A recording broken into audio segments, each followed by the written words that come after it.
दोस्तों, क्या आपको पता है फैक्ट्री में चीनी बनाने के लिए कौन सी जानवर की हड्डियों का इस्तेमाल होता है? और आपको शायद पता नहीं होगा कि शक्कर बनाने के लिए गन्ने के रस के साथ कच्चे अंडे भी मिलाए जाते हैं, जिससे चीनी के छोटे छोटे दाने बनाने में आसानी रहती है। दोस्तों, क्या आप जानते हैं फैक्ट्री में चीनी यानी कि शक्कर कैसे बनती है? चलिए जानते हैं चीनी बनाने की पूरी प्रोसेस के बारे में। दोस्तों, वीडियो अंत तक देखें और पसंद आए तो शेयर जरूर करें। दोस्तों, चीनी बनने की शुरुआत होती है गन्नों की फसल की शुगर फैक्ट्री में पहुंचने से, क्योंकि चीनी मुख्य रूप से शुगर कैन यानी गन्नों से बनती है। इसलिए ट्रक या ट्रॉली में लोड करके गन्ने फैक्ट्री में पहुंचते हैं, जहां पर उन्हें क्रेन मशीन की सहायता से अनलोड किया जाता है यानी उतारा जाता है और इसे श्रेडर मशीन में भेजते हैं। ये मशीन कुछ ही समय में गन्नों को कट करके बारीक पाउडर में बदल देता है। लेकिन यहाँ उसका जूस नहीं निकलता। अब जो हमें फाइबर मिलता है, इस फाइबर को लाइन से एक के बाद एक लगी रूरल मिल की बीच में से गुजारते हैं, जिससे फाइबर में मौजूद एक एक बूंद जूस को निकाल लिया जाता है।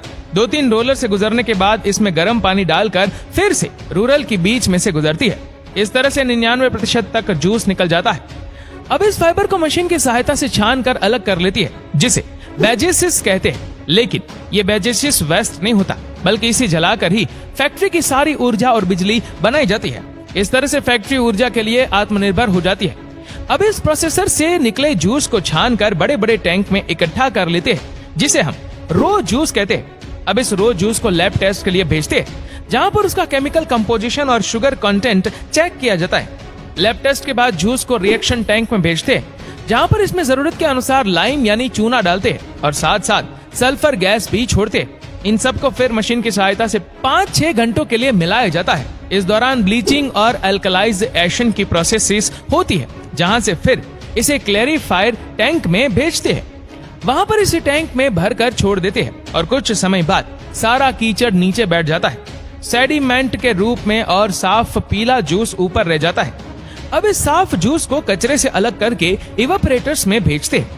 इवेपोरेटर्स में जूस को तब तक उबाला जाता है जब तक ये गाढ़ा सिरप में ना बदल जाए। अब इस सिरप को प्रोसेसिंग टैंक में भेजते हैं, जहां पर इसे पहले गर्म करते हैं, फिर इसमें पहले से बनी चीनी के कुछ दाने डालकर ठंडा करते हैं, जिसे ठंडा होने पर बाकी सिरप भी शुगर क्रिस्टल यानी दानों के रूप में जमने लगता है। इस दौरान सैंपल लेकर इसका टेस्ट भी करते हैं, ये चेक करने के लिए कि क्रिस्टल कैसे जम रही है। जब ये सिरप ठंडा हो जाता है, तब इसमें 2 तरह की चीजें होती है, शक्कर यानी शुगर की क्रिस्टल और मोलासिस। मोलासिस एक गुड़ की तरह दिखने वाला लिक्विड होता है, लेकिन यह गुड़ नहीं होता। अब इस सिरप को सीरीज में लाइन से लगी सेंट्रीफ्यूज मशीन में डालते हैं। यह मशीन 1 मिनट में 1000 से 2000 बार घूमती है। इस मशीन में एक बारी छन्नी लगी होती है, जिससे शुगर के क्रिस्टल बाहर नहीं निकल सकते, लेकिन मोलासिस बाहर निकल जाता है। पर इस मोलासिस भी कुछ शुगर के क्रिस्टल रह जाती है, इसीलिए इस मोलासिस को 2-3 बार सेंट्रीफ्यूज मशीन से गुजारते हैं, जिससे ज्यादातर शुगर के क्रिस्टल निकल जाए।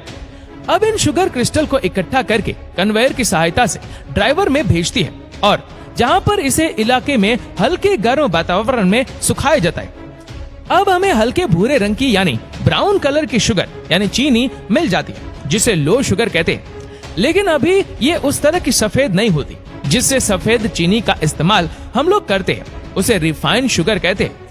रो शुगर से रिफाइंड शुगर बनाने के लिए रो शुगर को डिस्टिल्ड वाटर यानी पानी में अच्छी तरह से घोल लेते हैं, ताकि सारे क्रिस्टल अच्छे से घुल जाए।